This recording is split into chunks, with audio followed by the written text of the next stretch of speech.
everybody, it's Keisha, the Eros photographer, and today we're going to be looking at some Reddit posts.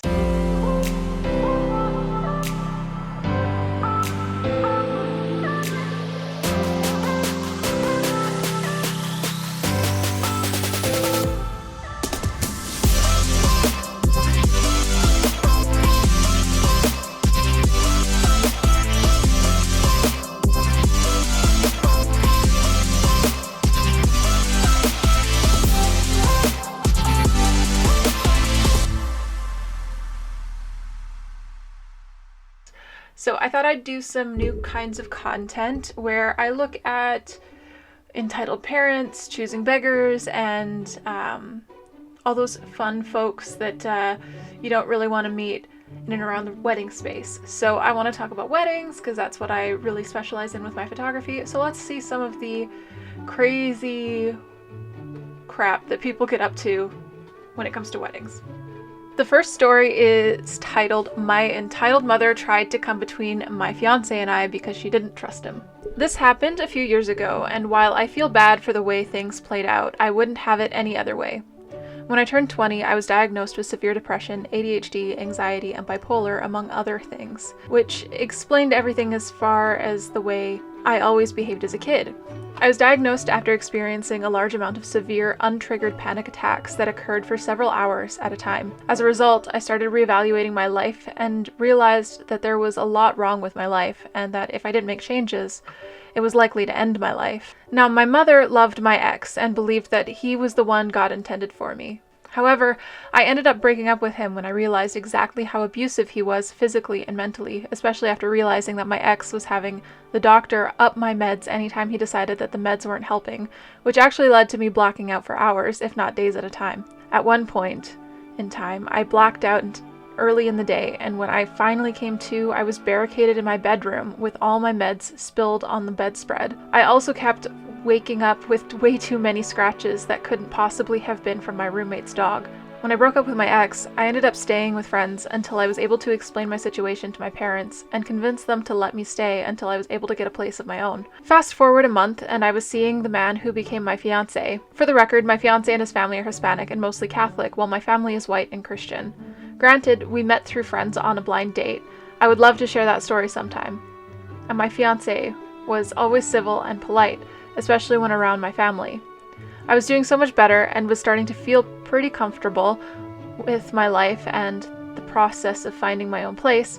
However, my mom was doing everything she could to make my life miserable. First, she claimed that since I didn't know my fiancé before meeting him on the blind date, I shouldn't trust him and should reconsider dating him. Then, she claimed that my ex had been so kind to me and she didn't know why I would have ever left him. Then she claimed that she and the family didn't know anything about the man, so I should be ashamed of myself for being an inconvenience to the family because I upset everyone. When all of that didn't work, my mother flat out told me that if I ever planned on getting married, I needed to make sure I saw the tough times through. It turns out that my mother had been in contact with my ex all along, and the two of them were trying to get me better so that I would come to my senses and get back together with my ex.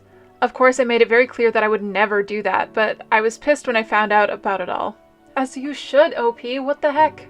That is not a mother's place. Okay. Anyways. So I spent as little time as possible at home and even more time with my ex.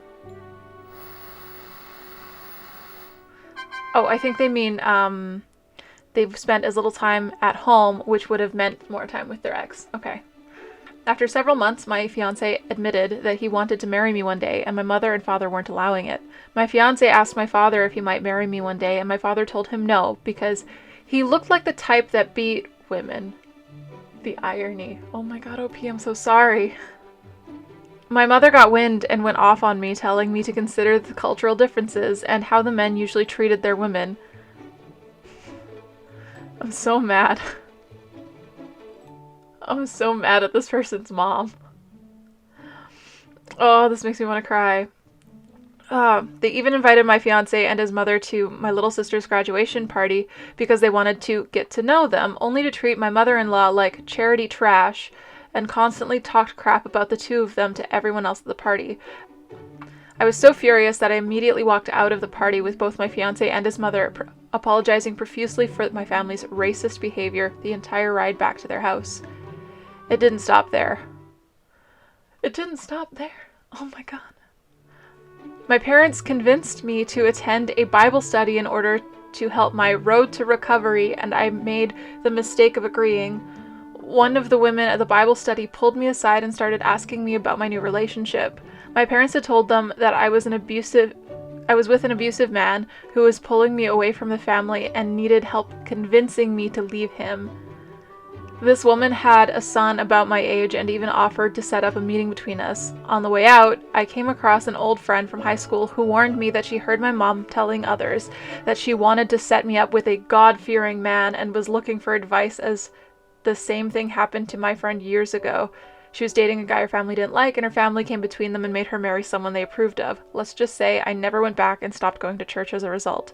To this day, my family still tries getting between my fiance and I, but despite it all, my fiance and I are going to get married next summer. Not an explosive ending, but I have plenty of exact situations if anyone's curious.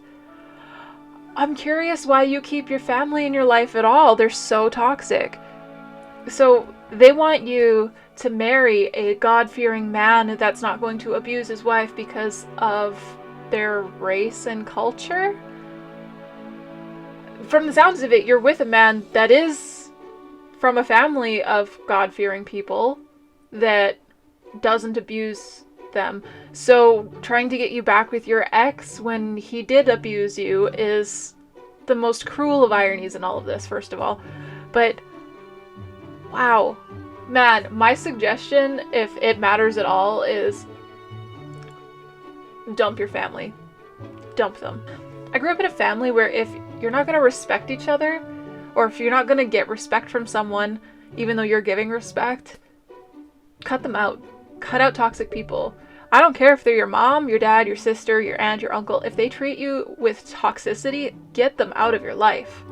Toxic people will keep being toxic. Keeping them in your life because they're your family is not a good enough excuse to keep bad people in your life.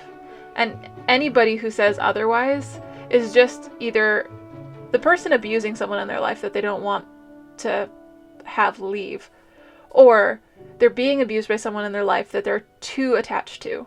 You can choose the family that you keep. You can choose the friends that you keep.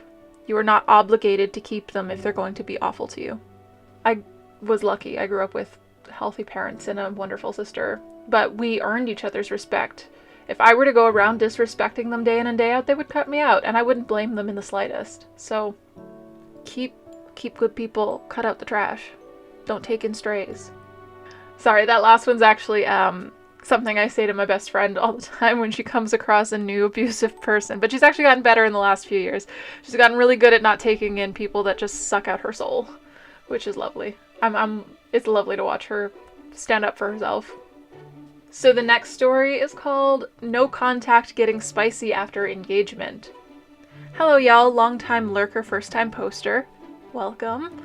I'm just at my wit's end and could use some encouragement. I, a 27-year-old female, have been full no contact with my mother, a 56-year-old female, and my brother, a 24-year-old male, since the beginning of the pandemic. I was partial no contact for about a year before that, while I went through the motions of therapy, dropping out of college, and finding stable ground.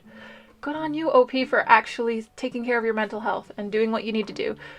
A lot of people go to college and they think it's the best thing to do, and then they end up in debt. A lot of people stay in shitty situations that put them in debt or ruin their mental health, and it's not worth it. Trust me, it's not worth it. I know I worked through and got my degree, but I don't really like the degree I got. I really should have gone with my gut and gone with what I wanted the first go round, but you know what? Yeah, drop out if you need to. I've seen so many people drop out of school and get to really good places just because they did what they wanted to, and they took care of themselves first. Long story short, my father died when I was 12, and my mother spiraled into abuse and drug addiction while my brother became the golden child who was sexualized and infantilized by my mother, as well as weaponized to beat me. Fun times. Happy to be free and sad and that my brother hasn't moved out to have his awakening, but win some, lose some. In February, my partner, 24-year-old male, and I got engaged. I shared the news with my father's side of the family, namely my grandparents, with the request that they don't openly tell her, as I had a feeling she would spiral and make my life a living hell. In April, my grandfather passed away. I was really close to him, so this has been very, very hard. The funeral was interesting, to say the least. It was a combination of condolences and congratulations, as this was the first time I had seen most of my family since the engagement. My mother and brother were both in attendance. I spoke to my brother briefly and stood on stage for his speech for big sister moral support. Everything seemed fine. Then the burial happened a week later. Again, a weird mix of condolences and congratulations, except this was within earshot of my mom. Between the burial and the time it took us to get to the family dinner, she went apeshit at my grandmother. According to her, she was distraught that my grandparents knew I was engaged and didn't tell her. Absolutely abhorrent to yell at a grieving 80-year-old woman with, "But go off, queen." Now the spicy part. I'm in the process of booking wedding dress trials, and I'm very thankful to have my partner's mother coming with me, but I was longing for some family from my own side. I reached out to my grandmother to ask her if she would come, and her response broke me. She said she was honored, yet needed to think it over, as she was concerned my mom would be mad at her and upset. 2 days later, she tells me I need to forgive my mother, that she will not fill the role as my mother should be the one with me, and that if I don't go to therapy with my mother, then I will never have a normal life, and my children will have problems. So that's that, I guess. I feel so bad for my grandmother, but at the same time, she knows I was abused. She agrees that I was abused, yet she continues to aid my abuser. Okay, OP, this is really rough, because you want to have, you're dealing with loss of your own. She's dealing with loss. And now you both have this abusive woman hurting both of you. If you can't get your grandmother to see your side, and I suggest that's where you start, is talk to your grandmother and ask her, "Hey, are you doing okay? I know what my mom said to you was super rough, and it wasn't okay, and it's not okay that she's abusing you too now. But it's also not okay for me to open up my life to her because you're afraid of her. What happened to me does not get negated because you want there to be peace. I am not going to hurt my mental health because she's upset. I would love to have you come with me. But if you can't, I understand. But I am not going to make up with a woman that hurt me so badly. It is not my job. Because it's not your job. It is not your job to let an abuser back into your life when they haven't earned it. And she shows that she doesn't deserve it because she is abusing people around you in order to get to you.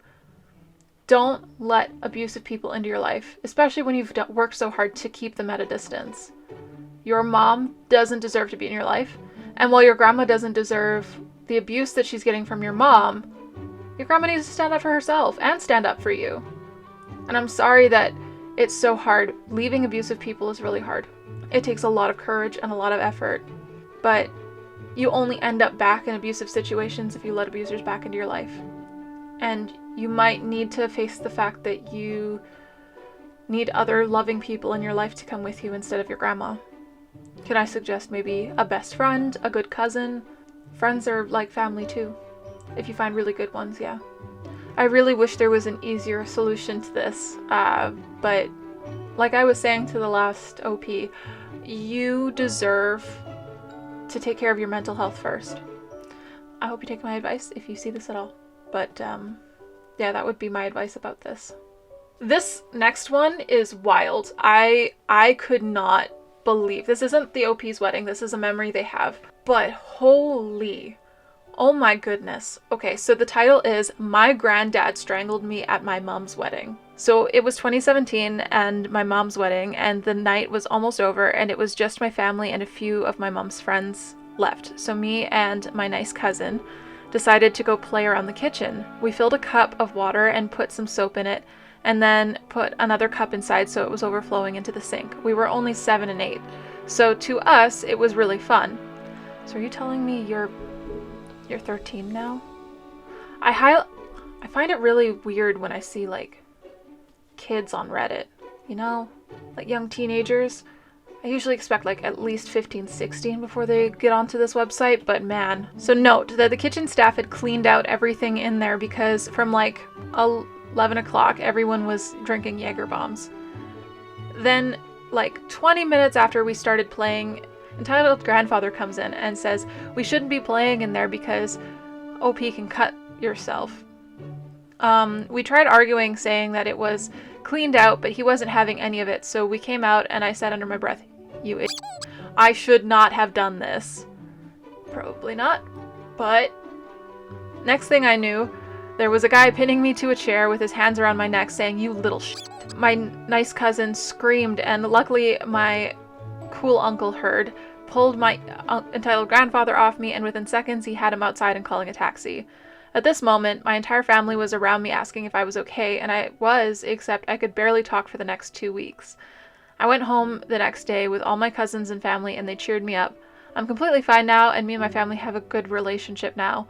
Oh, and before I forget, later that year, me and my mom were sitting in the parking lot, Smith's Toys, about to spend my birthday money when we get a phone call saying that he had a heart attack. Karma's a bitch. I'm guessing he wasn't nice the rest of the time. But that's crazy. Choking out a 7 or 8-year-old because they said a dumb thing that a kid says when they're not getting their way. Like, yeah, that's nuts.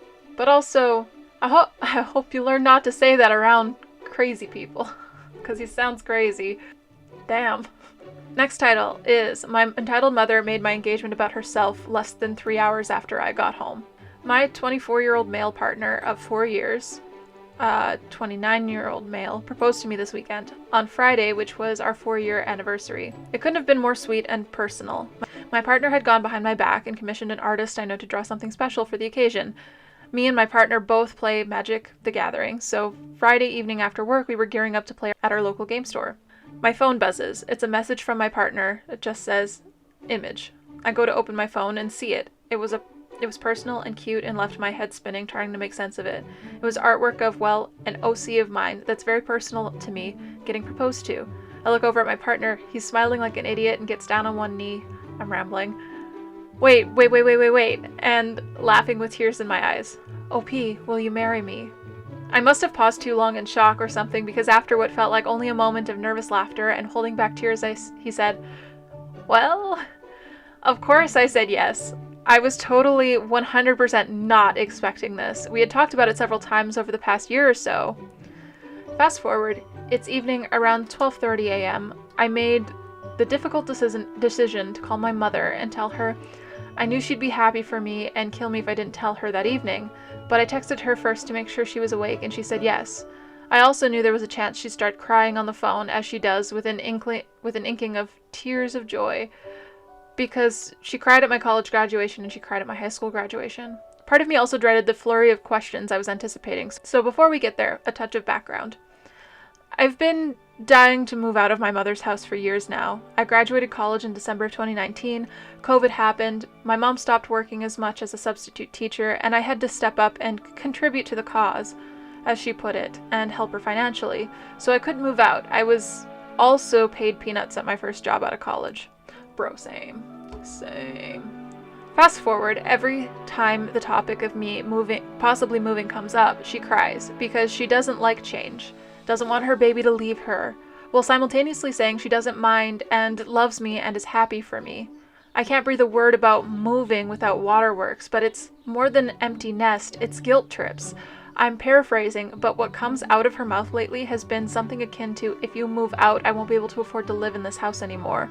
I'll have to get rid of the cat, my 21-year-old cat, and the dog.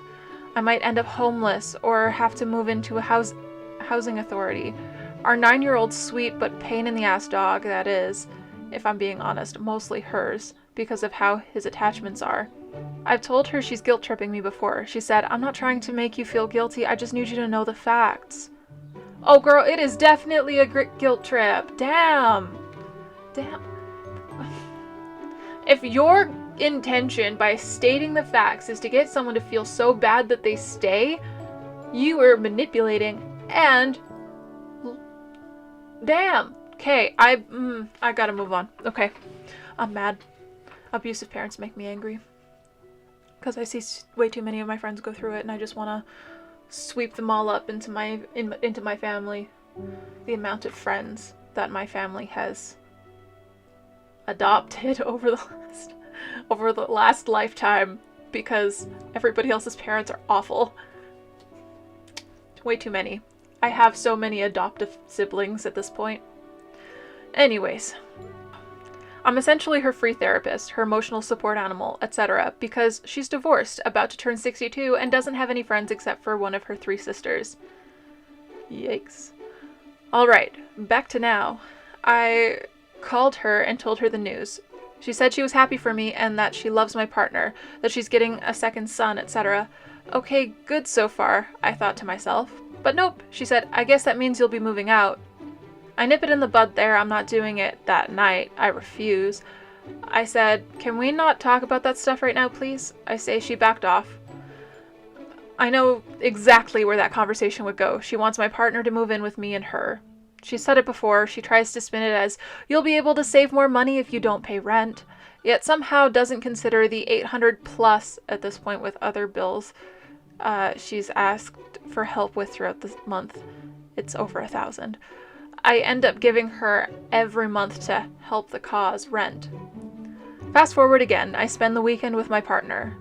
We had planned to do so. He and his family moved to my state a couple years ago, and he's in a similar situation. Stuck with a narcissistic parent, he hasn't been able to save money to move out himself either because of her sporadic working capabilities and depends on him for support. Not to mention, she saddled him with $10,000 in credit card debt that she had to do to keep the family afloat. Oh my god. Oh my god. Oh. No. No. No! Why do parents think that their kids are a walking ATM? Unreal. My mom used to be a bank manager, and the horror stories, the amount of parents that use their kids as ATMs so that they can fix their own problems is unreal. Financial abuse is still abuse. And then guilt tripping? Oh, I'm mad. Okay, anyways. We enjoy the weekend. We go to an aquarium. I leave for home Sunday. Today, picked up dinner on the way back, something my mom really likes. I get home, I'm expecting a flurry of questions and drama. Nothing. She didn't even mention it. Not one word. Only I'm happy for you. Weird, but better than what I was expecting. After dinner, and I'm getting ready for bed, she does start asking questions. How he proposed, where he did it, etc. I said how he proposed in the game store we were at, and she said, romantic, half-jokingly, which I kind of resent even though it was in jest. Then we get to it. So when are you going to move out? I try to play it off. My partner had said, hopefully within the next few months, but if I said that, it wouldn't have just contributed.